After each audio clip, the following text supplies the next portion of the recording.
You're listening to the Fix the Money, Fix the World show on the Bitcoin Made Simple podcast network. Here's your host, Luke Mikic. Welcome back to the podcast, guys. I hope you're doing well. And today we're going to be answering some hard-hitting questions that not a lot of people like to discuss. And the main question is, who is Klaus Schwab? Okay, because I actually had the pleasure of sitting down with the man who's created the website titled www.whoisklausschwab.com. No, I'm not joking. If you Google that right now, whoisklausschwab.com, you will see a website with all sorts of receipts exposing Klaus Schwab for who he really is. So today we're going to be discussing who is Klaus Schwab, who does he work for, and what influence does he have on on what we think are democratically elected independent governments all around the world, because Klaus Schwab has some influence over these governments that most people aren't aware of. So we're going to check all of that out. We are also going to be talking about Bitcoin because my guest today, Brian, he has created a Bitcoin meetup in Kansas City. So obviously we're going to be talking about the Bitcoin meetup scene in the United States. We're going to be talking about what went down at the Bitcoin Miami 2022 conference last week, because we both attended, but we sadly didn't get the chance to bump into each other because we only met this week. And we also talk about an amazing article he wrote comparing Bitcoin to the printing press. For those of you who know, the printing press was a technology created in the 1400s, and it actually enabled the separation of church and state 500 years ago. And Brian and I both believe that Bitcoin, like the printing press, is going to enable a revolution. And we believe that Bitcoin will be used to separate money from state. So we're going to talk about that because that is probably the most important aspect of Bitcoin, in my opinion anyway. A little bit of housekeeping too. I just moved into a new house in Commie, California, and I was kind of scrambling, trying to get my setup for this morning, and I just couldn't find a good position to have my laptop and my video when I was recording. So it was really bad. The lighting was terrible. So in the introduction, you will notice I just slapped my emoji over my screen there for a little bit. For the majority of the podcast, we are screen sharing though, and we're actually going through all of the receipts on Brian's website. So if you're tuning in on the podcasting platforms, be sure to check out the video that he streamed on YouTube if you want to see what Brian and I are discussing on his amazing website, whoisklausschwab.com. But we should probably hear from today's show sponsors who make today's episode useful. We talk about the cyber polygon cyber attack, okay, that Klaus Schwab and the World Economic Forum is predicting about. And I reckon if you've got Bitcoin on an exchange during a cyber attack, that Bitcoin is not your Bitcoin, okay? So what you want to do is you want to take self-custody of your Bitcoin. You always hear Bitcoiners talk about not your keys, not your coins. And if you don't hold your own Bitcoin in a secure hardware wallet, you don't actually own the Bitcoin. So I would recommend you actually go and get set up with a BitBox02 Hardware Wallet. You guys know that I've used all the hardware wallets in the Bitcoin space. I've used a Cold Card, I've used a Ledger, I've used a Trezor. I've also created my own multi-sig setup with open source software like Spectre. And I can tell you, the BitBox02 is the easiest, simplest hardware wallet I have ever used. You can get up and running in 5 minutes. So I highly recommend you learn about self-custody. If you have any questions, hit me up, honestly. My Twitter handle is in the description of every single video on YouTube or Apple Podcasts.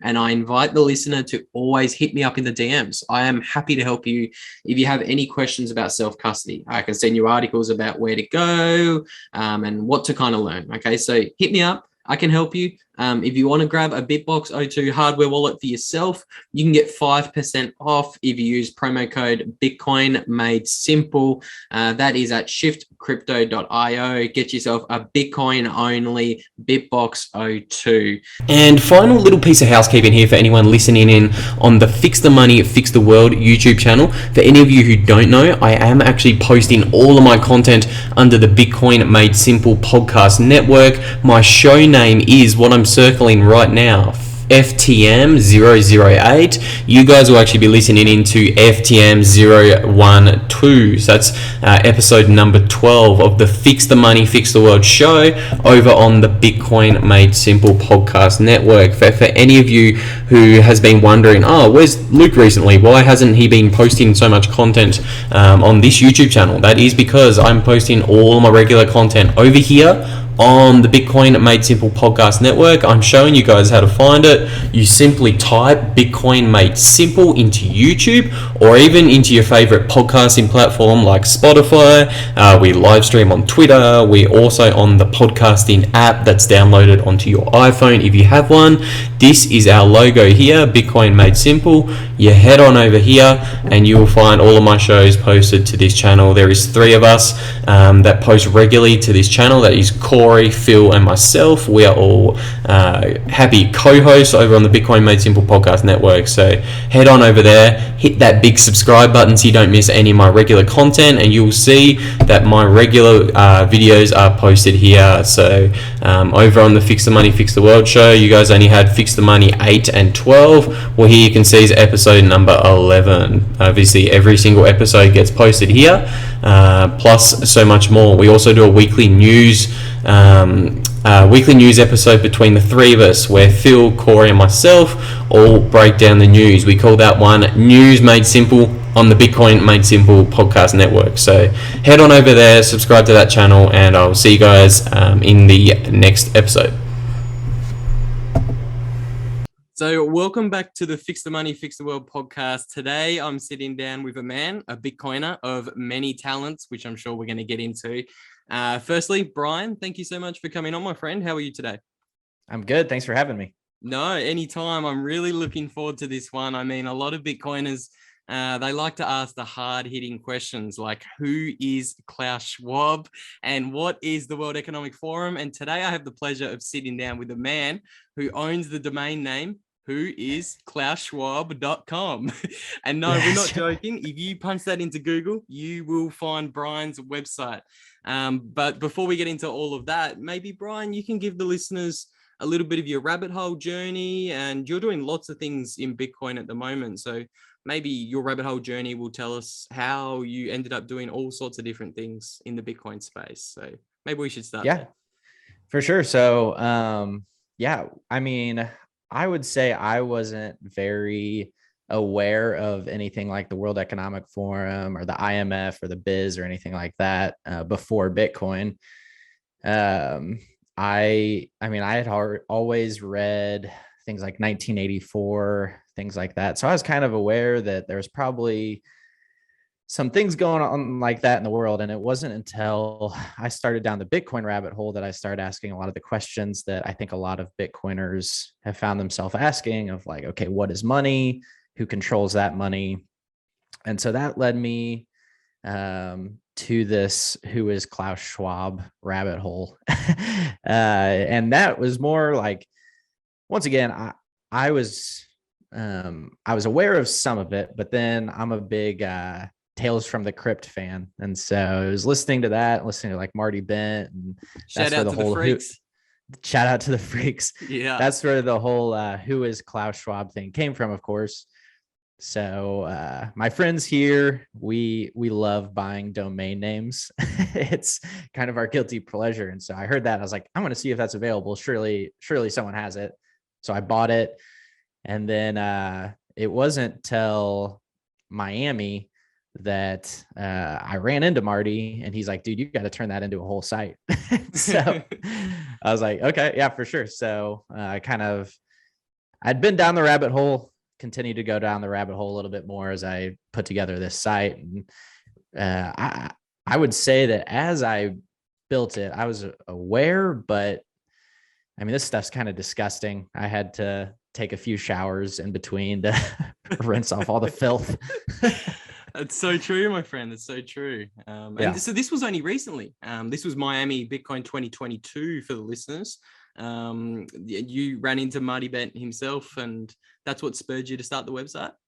Yeah, we were just talking about the domain name. I think I tweeted at him before that I owned it. I originally had it just forwarding to tc.io.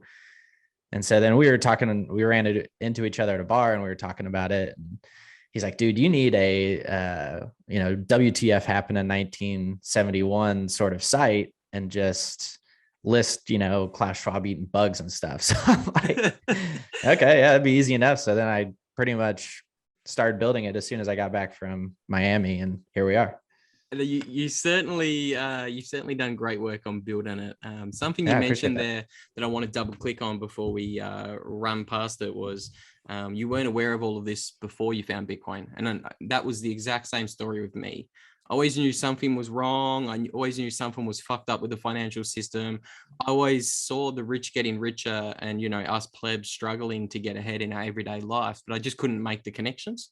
And, but when you find Bitcoin, it kind of motivates you to really start doing the work in all aspects of your life. And I went down the same rabbit holes as you, brother, and all these connections that the World Economic Forum have are certainly interesting. So let's start breaking down the website. For listeners on the podcasting platforms, if you head over to the YouTube video, I am screen sharing, and we have just typed into Google, who is KlausSchwab.com, and Brian's website pops up. So we've clicked on that, and we're going to walk through some of the receipts. So obviously, it has a nice link to a Twitter handle. You should all go and follow. Who manages that account? Is that you, Brian? That's me. Yeah. Because you have a normal Bitcoin account, which will be in the show links, which is Correct. just your personal profile, and then you also manage the who is Klaus Schwab. That's right. Yep. And awesome. I'll even like preface this conversation with, whenever I was building this, there's a lot of funny quotes out there about Klaus Schwab of, eat the bugs and things like that. But I tried not to really, I think I used one of those memes in this site, but I try to really use stuff that can be traced to, actual like World Economic Forum posts or World Economic Forum like websites, just to show that this is real stuff and they're saying exactly who they are. And so I try to put those links on each one of the pictures as well. 100%. And like, this is a website you can literally send to family members who are skeptical of us Bitcoiners and our red pill journeys, because there's no memes. I've looked at everything and it all checks out. Up on screen at the moment, we have a couple of posts about bugs in the World Economic Forum, a couple of posts straight from their website, why we need to give insects the role they deserve in our food systems. And that's a post from the World Economic Forum. Exactly. So what do you think?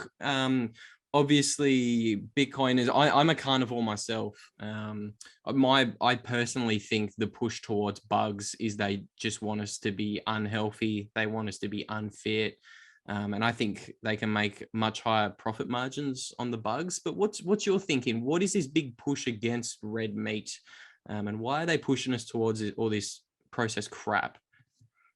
Yeah, I mean, I think that's exactly right. I mean, they want weak people who can't fight back. I mean, some of it might even be just the control aspect of getting people to eat bugs. These people are evil, and no one in their right mind would want their neighbor to eat bugs. I don't want my enemies to eat bugs. These are evil people that are just concerned about control. Like, if you look at this site, the push for bugs, and there's so many articles on their website about eating bugs, which I try to put some of it here, but I didn't want to do overload. But I mean, like they'll blame the climate for it. They'll say cattle are, putting off too much carbon, whatever that means. And cows are farting too much, Brian. Cows are farting too much. Boiling the oceans. That's right. It's the cows that have been here for thousands of years. It's their fault.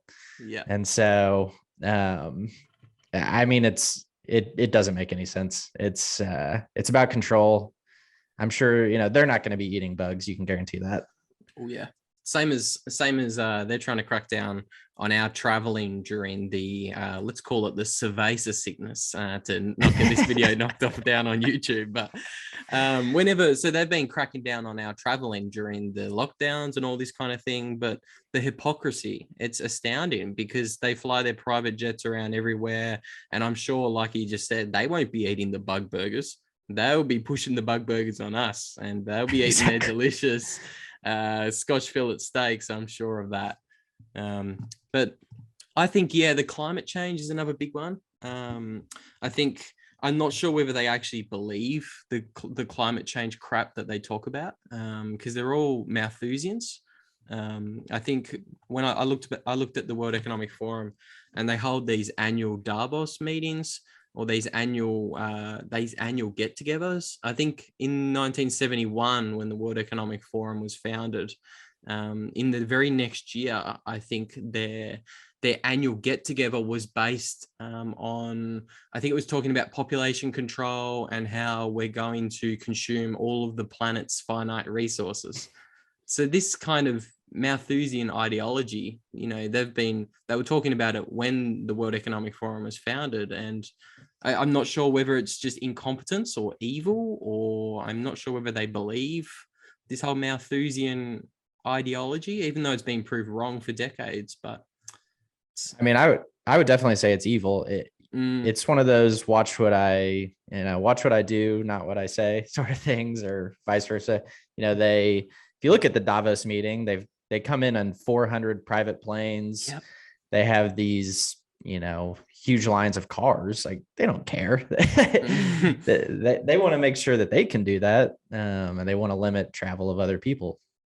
100%, dude. 100%. Maybe having a look at something else on the website. I was doing a video for my boss Mark, and I was doing like all the research and grabbing all the receipts for him, and we went down the World Economic Forum rabbit hole, and I was astounded at this Young Global Leaders program. Mm-hmm.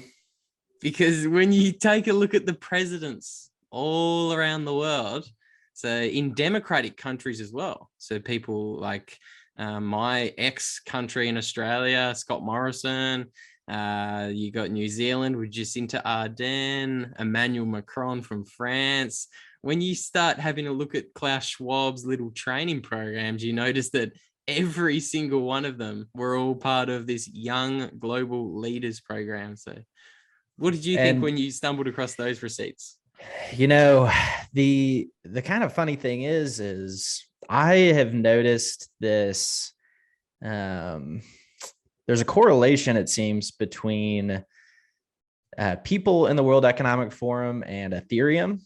Yes. And I was in the speech of Peter Thiel down in Miami. And did you happen to listen to that? Yeah, dude.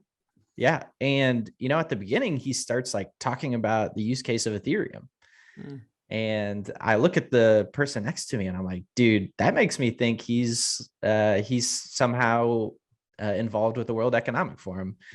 And I said that to a couple people and they're like, no, dude, like no chance. And then of course I come back and I go to this website and there's Peter Thiel on it. Wow. I didn't see the Peter Thiel website. He's a Young Global Leader? Yeah, he's on there. Yeah. Oh, wow. Wow, that's interesting, because I've seen other connections with the Ethereum Foundation. Right above Zuckerberg. Yeah, Zuckerberg as well. Peter Thiel, Mark Zuckerberg, all part of the Young Global Leaders program that are hand trained by Mr. Klaus Schwab himself. So I think it's interesting. And there's also another lady who's part of the Ethereum Foundation, and she's also a Young Global Leader. I might pull it up, see if I can find her name. Ethereum Foundation, World Economic. Yeah, I forget her name. I know who you're talking about. Yeah, here she is, Aya Mayaguchi. She's supposedly part of the World Economic Forum, and also joins the Ethereum Foundation as the executive director. So I think Alex Svetsky always talks about this. and he says the biggest attack on Bitcoin is actually crypto. It's not. It's that's their kind of attack avenue, because obviously they can control the other 12 or 15,000 coins because they're not decentralized, and obviously that's why we Bitcoin. And I think I noticed you guys are Bitcoin only as well in your. That's right. Yeah. I love that. Yeah. It's the only thing that I makes think sense. This is probably the biggest reason I point people away from Ethereum, honestly, is ever since I kind of stumbled across this correlation. I really think that this is, I don't know if it started and then they decided they were going to try to use Ethereum as their weapon, or if, that's kind of how it started. But I think this was probably what they thought is their best bet to take on Bitcoin.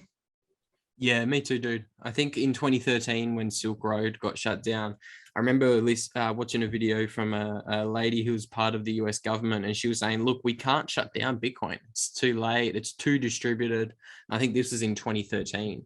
So I think they've kind of been formulating social attacks against Bitcoin since then, because obviously I think around that time frame, 2013, 2014, that's when that narrative came out about it's blockchain, not Bitcoin, and all the banks started talking about that. So that's what originally kept me out of Bitcoin. I heard about Bitcoin for the first time around then, and trying to sound smart with friends, I'd be like, "Oh, it's blockchain, not Bitcoin," and I knew nothing what I was talking about. And later, I realized how stupid I was, but they convinced me for a while. We've all been there, man. I was trading shit coins back when I found Bitcoin. It's a steep learning curve. But yeah, just before we round out this kind of look at the website, we can see like the metaverse. What is the World Economic Forum's obsession with the metaverse? What? Yeah. What do you think? Go on. No, I was just going to say, is they going to try and co-opt this whole metaverse? Is it going to be like what's that movie Ready Player One, where they've got us locked in our little pods and we're in our little virtual lands controlled by Zuckerberg? Yeah, I think that movie's probably more spot on than I'd like to believe. Except the creator of the metaverse in that movie is kind of this altruistic guy, which I don't buy in our real world.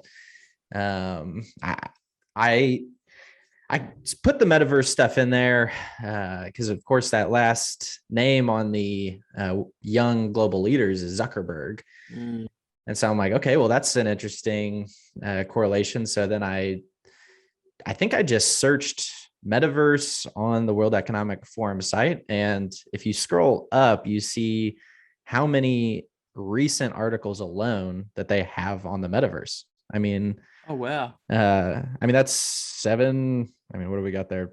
19, 20 articles just on the metaverse. And so then I put excerpts under that of some of those articles that I found the most interesting. And you see that they are, one, really trying to push towards, normalizing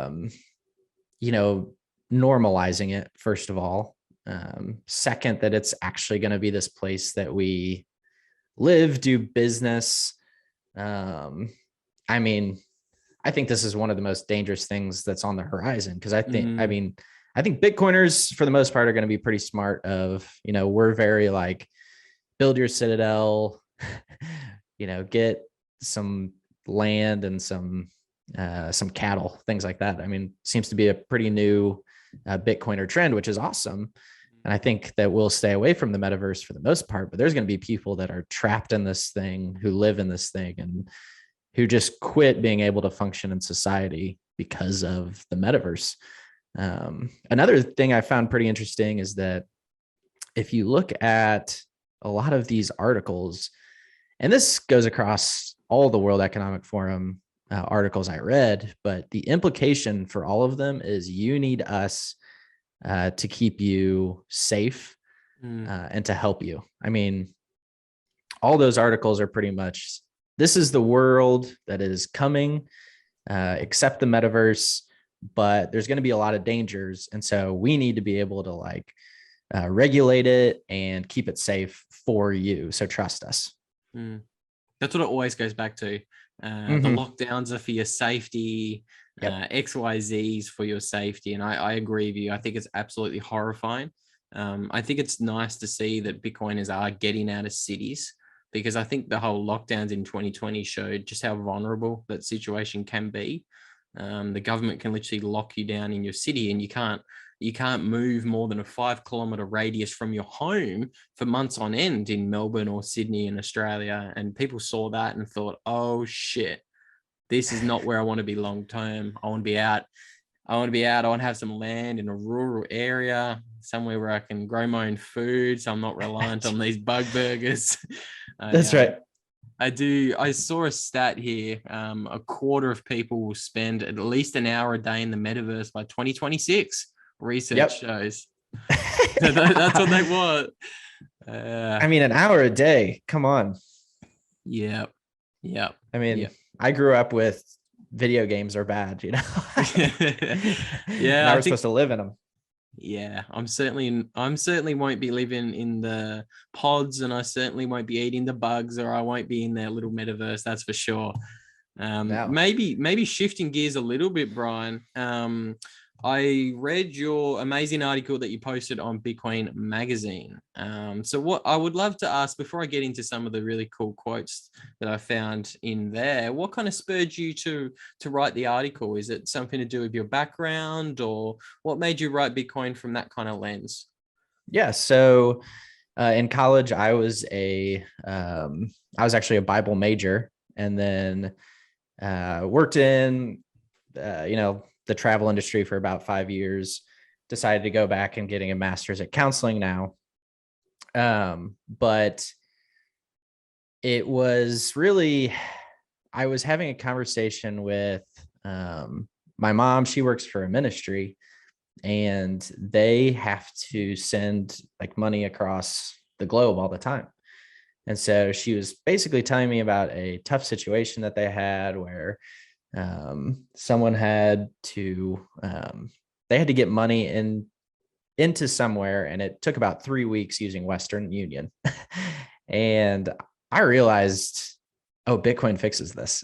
And so and of course, with my background, I know a lot of people who are missionaries who are around the globe and who have to do fundraising, and that can be very difficult. You're, of course, involving third parties in that. You pretty much have to rely on third parties a lot of times to get money in and out of where you need it. And so I just started doing some thinking about that, and realizing that the church culture, church culture can usually it can be hesitant to accept technology a lot of times. And they aren't utilizing this technology, which is available right now. Like right now, they could be using this to help people across the globe. And so I just started typing, and I kind of saw that comparison of Gutenberg and the press with Bitcoin, and realizing that, it was the Gutenberg press that really launched the Reformation. And so if we accepted technology then as a church, why aren't we accepting that technology now? That's a brilliant connection, dude. And that kind of ties into the first quote I pulled from the article. I'll read it out for the listeners. You pretty much say this in the first paragraph. You go, from Gutenberg to Google, for the last 6 centuries, the church's ability to utilize innovation has led to further expansion of the gospel.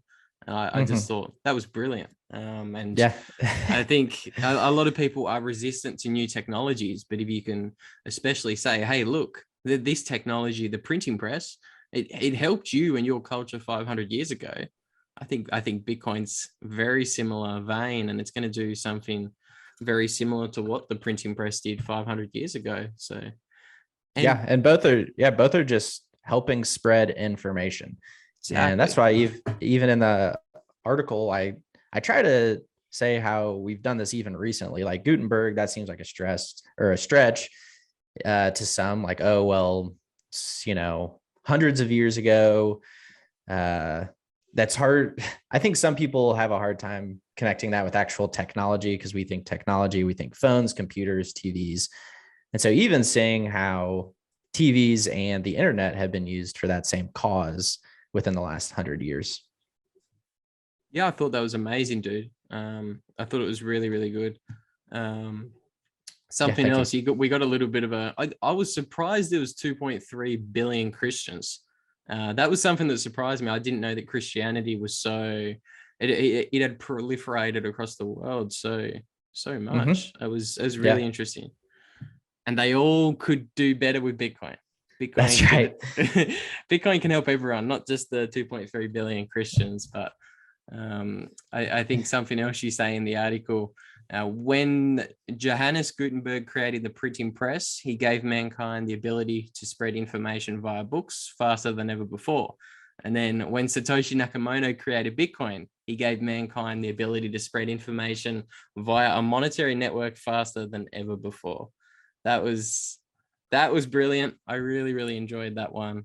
How do you see, so obviously with the Gutenberg press, it obviously led to the Reformation, and it ultimately brought about the fracturing of the power between the church and state back in the 1500s.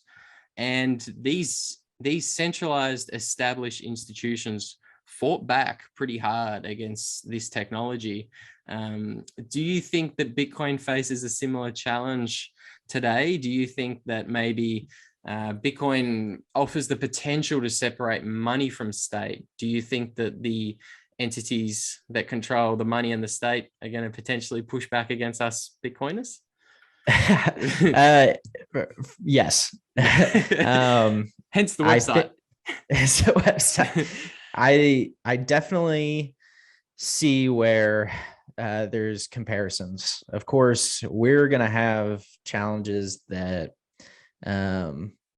they didn't have against the Roman Catholic Church. But there's also going to be things we don't have to deal with. You know, for them, it was a printing press and books, which led to book burnings and, you know, it was, you know, obviously a much more visible there, what they were doing. Fortunately, we have Bitcoin, which I can just store in my head, and they can't burn that. Well, I guess, you know, hopefully they don't try to burn that. Don't tip Klaus. Don't want to give anyone ideas. Yeah. But yeah, I think it's going to be interesting to see how they truly do fight back. We kind of mentioned Ethereum might have been that first effort, as we're seeing regulation start to pop up, or politicians posturing in that direction. It's going to be interesting to see what they try. I don't even know if we've received their hardest punch yet. But just like the Reformation with the printing press, you know, we're going to win. I couldn't agree more, dude. I really do think we're going to win, but I do question whether we have received their hardest punch or not yet. I personally escaped Australia just because I expect punches to continue to come. And it kind of goes to that whole thing that you read from the article of spreading information. It's hard to suppress the spread of information that travels quickly. And that's what the printing press did. And so Bitcoin spreads information much faster. And so I think it's going to be that much harder for them to stop. I really do agree on that. I think a lot of people are looking at the next decade, or even I was talking to someone yesterday who said he sees the next couple of decades being potentially a really kind of gruesome fight between the state and the sovereign individual. But I'm in the same boat as you. Like, information is spreading so quickly these days. I don't think that we'll have to be bunkered down for decades upon decades. I really see everything escalating in the next handful of years in particular. Yeah, and they're playing their hand faster than I think they wanted to because of Bitcoin. And so, I mean, this decade is going to be fascinating. There's scary parts to it, but I really think this is the best time ever to be alive. To say we lived in this this period. I mean, I think it's going to be amazing. Yeah, I 100% agree with you. And not just lived in this period, but being switched on to what's actually going on. That's the really interesting part. Like this is absolutely fascinating. I'm lucky enough to be in Bitcoin 24/7 full time now. So like my job's just to follow all of the crazy things that are happening all around the world. Like Russia just had $600 billion of its central bank reserves frozen last month. And I think everybody's been woken up to the fact that they need Bitcoin. Actually, speaking of Russia and nation states, what do you think Russia is going to accept Bitcoin? Because I think Putin said, hey, look, or maybe one of Putin's advisors said, hey, look, we're going to accept Bitcoin as for our oil and gas. We're going to accept rubles, gold, and Bitcoin. What did you think about that? And maybe which countries do you see over the next handful of years that are going to be potentially favorable towards Bitcoin and maybe even adopt it? Yeah, I mean, I don't, maybe I'm bearish. I've been bearish recently, but I don't think it's ever going to happen as quickly as we think it will. I think, man, it's just tough to know. I think all these countries, even these evil powers of the World Economic Forum, are way smarter than we give them credit for a lot of times. And I think they understand what a threat Bitcoin is and just in my opinion, for Russia to accept it, it is going to be the energy markets. And I think as we see more of these companies experimenting with the mining aspect and how they can use that to unlock energy, that'll be what it is. I have a hard time believing Russia's going to just start accepting Bitcoin or transacting in it. Seems like the incentive for them is to team up with China or something like that using the digital yuan. But I also know nothing. So you and me both, brother. I'm just trying to learn. I love to speculate, but the countries that I mean, it seems like Latin America has the most to gain in a lot of ways. And I think it's really cool what's going on down there with, of course, El Salvador. We're seeing Bitcoin Lake. It seems like it's just fertile soil for Bitcoin. And I would imagine those are the countries that accept it first. But might be a great opportunity to move down there. Yeah. Well, that's actually where I'm going. If I get kicked out of the States at the end of my 90 days, I'm going to probably Mexico. And if I can't get back into the States, I'll probably go to Honduras. I think they just recently announced at the Bitcoin 2022 conference that a little island or maybe a little city within Honduras has made Bitcoin legal tender. It's like 40 acres. Yeah. Is that all it is? It's 40 acres. It's pretty small, I think. Oh, shit. That puts a bit of a target on your head. That's a bit too small for my liking. Yeah, you're going to be noticed. Maybe that area in Portugal. I think because there's a city or an island in Portugal that also said the same thing. What are your thoughts? Are you going to, because don't dox yourself, but you're in America at the moment, aren't you? That's right. Have you ever considered any of these little Bitcoin citadels popping up around the world? Well, I mean, they sound fun, and I hate cold weather. But I'm also, I mean, this is on Twitter, so I'm not really doxing myself. I mean, I'm a Missouri maxi, so this is the greatest state in the union. I'll say it 1,000 times, and so cool. Yes, I'm pretty committed to my community. If something came up and I had an opportunity to do something that's pretty once in a lifetime, with, Bitcoin in one of those, nation states or whatnot, I'm not saying I would turn it down, but I'm also not the one who's just trying to run away from perceived problems that seem to be popping up with regulation, legislation, and whatnot. And so currently very committed to where I am. I think that's brilliant, and I think more Americans need to have that mindset, because you actually do have a chance to change things in America. You have this republic kind of setup, and just that kind of ability isn't the same in basic monarchies like the UK and Australia. You just don't have the same ability to change things. So I would encourage all US Bitcoiners to do the same thing. Stay and fight, because when I look around the world, there's not many better places for freedom or fighting this potential pushback that may come than, say, America or Latin America as well. I really do like Latin America, but obviously a little bit of a different living standard down there than it is in America. Yeah. You mentioned your home state, dude. Maybe you can tell us a little bit about the meetup scene For sure. in where you're at, because I believe you've had a hand in some of the local meetups down there. So what's going on in Missouri? Is that right? Yeah, that's right. That's right. So, I mean, Missouri is a pretty free state for the most part. We have some pretty like liberal cities, but the state itself is fairly conservative. So throughout the last 2 years, had a good amount of just like freedom, not many mask mandates or anything like that around. So it was my cousin who actually orange pilled me to Bitcoin, and it was a year ago yesterday where we started. He's more the brainchild behind it, but I was there for its founding, the Kansas City Bitcoin meetup.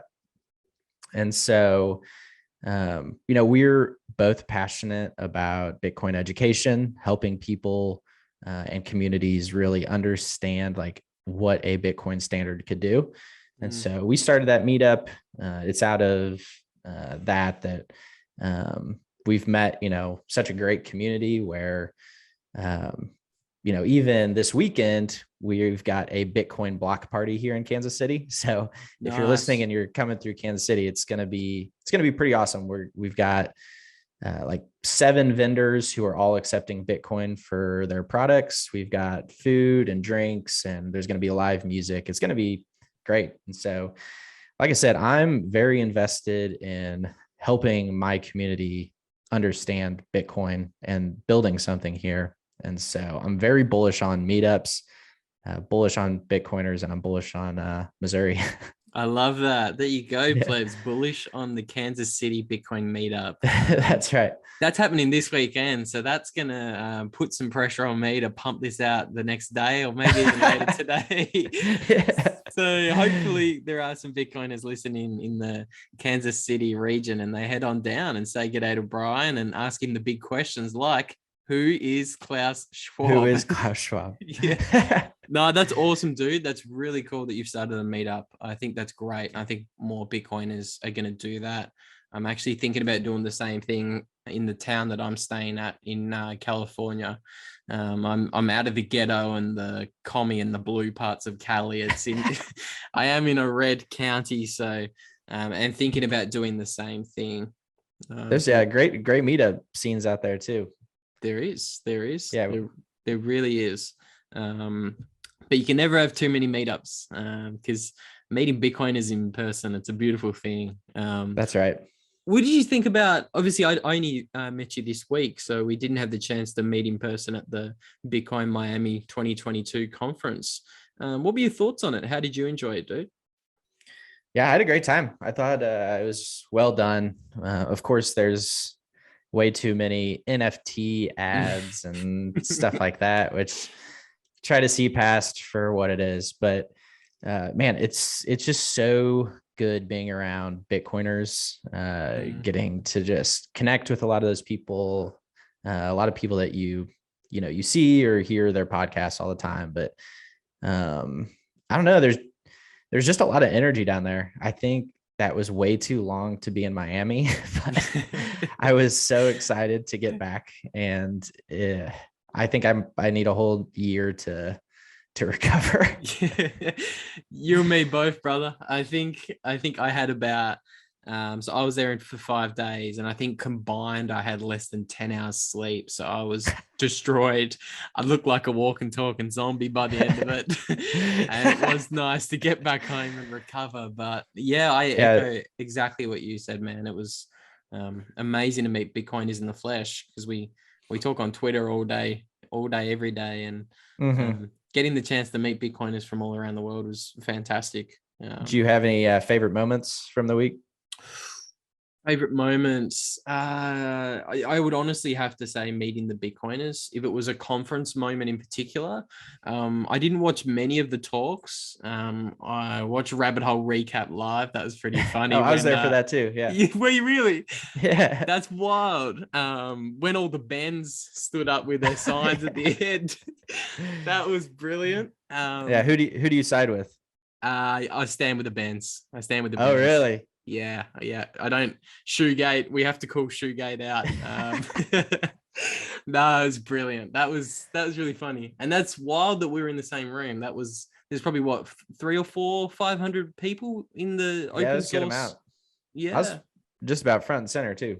Yeah. There you go. Well, there you go. We were in the same room at 2022. How about you, dude? What was your highlight? Like kind of the same. I didn't go to a ton. I mentioned the Peter Thiel talk, as I think I was in there for about 5 minutes after he started. It just was going down a weird path. I'm like, I'm out of here. I went to the Jordan Peterson, went to the Jack Mallers, of course. Briefly got to meet Jack Mallers, which is pretty cool. That was that might have been probably the best moment of the whole thing was great. But that was probably maybe the highlight. Oh, dude, that's a highlight. Meeting the man, the myth, the legend, Jack Mallers. A buddy of mine, we were walking up the stairs at the same time as him, and we were kind of like hesitated, and then he came over to us and he like fist bumps us. He's like, "What's up, guys?" That's awesome, man. That's fucking awesome. There's like a camera that gets in front of us and starts filming, and we're like, "Oh, sorry, do we need to get out of this shot?" And he's like, "I need you guys to get in this shot." so that we walked with him for 5 minutes while Vice was recording some segment. So, dude, I'd say there's a 1% chance I'm in like a Vice clip. Oh, that's awesome. Do you know if that cool. video is on the internet anywhere? I've followed Vice hoping that they publish it sometime, but nothing has come about yet. Watch this space. That'd be awesome, and that's such a great opportunity. That's just what the Bitcoin conference is like. Like you see, obviously there's mostly Bitcoiners listening to this podcast, so that they would know the names of people like Greg Foss or Preston Pish and Andy Edstrom and Jack Mallers, Marty and Matt from the Towers from the Crypt. It's pretty wild just seeing them walking around in person at the conference. Yeah. It's, how long do you think that lasts for? How many more conferences? That the big names are hanging around? Yeah, I mean, even seeing guys like Max Kaiser walking around, you got to think if the price 10x is 100x, X is like they become more and more untouchable. Yeah. I think people like, I think Matt and Marty would probably go undercover sooner than most, because they understand where the world's going. I think if I had to put a price on it, it's probably another 10x from here. So when Bitcoin's $500,000, I think that's going to bring a lot of attention to it. So I think that's when Bitcoiners start taking their security a little bit more seriously. I think we're still fringe at the moment. I like to hope. That's probably the point where I do go to like a South American country is just hide out for a couple of years. I'm with you there, brother. Hide out Maxi. You and me both. You'll find me in El Salvador. Dude, I think we've I've kept you for nearly an hour now, and I've just about hit on everything I wanted to hit on with you. Just in kind of wrapping this one up, is there kind of anywhere that you'd like to send the listeners to learn more about yourself or connect with you, or any final thoughts there, dude? Yeah, for sure. So my personal Twitter handle's @TurboHodl. And then I, with a couple other KC Bitcoiners, Mitch and Don, we do the Orange Pill Addicts podcast. You can also go to orangepilladicts.com. We've started doing a blog on there as well. And then, of course, whoisklausschwab.com. And the Twitter account for that is Who's Klaus Schwab. That's amazing. And good podcast too, plebs. I've already watched 2 or 3 of the episodes from Orange Pill Addicts and highly recommend it. Good bunch of Bitcoiners you've got there. So stick that on your weekly podcast list for the listeners. It's a great one. I appreciate that. Anytime, brother. Anytime.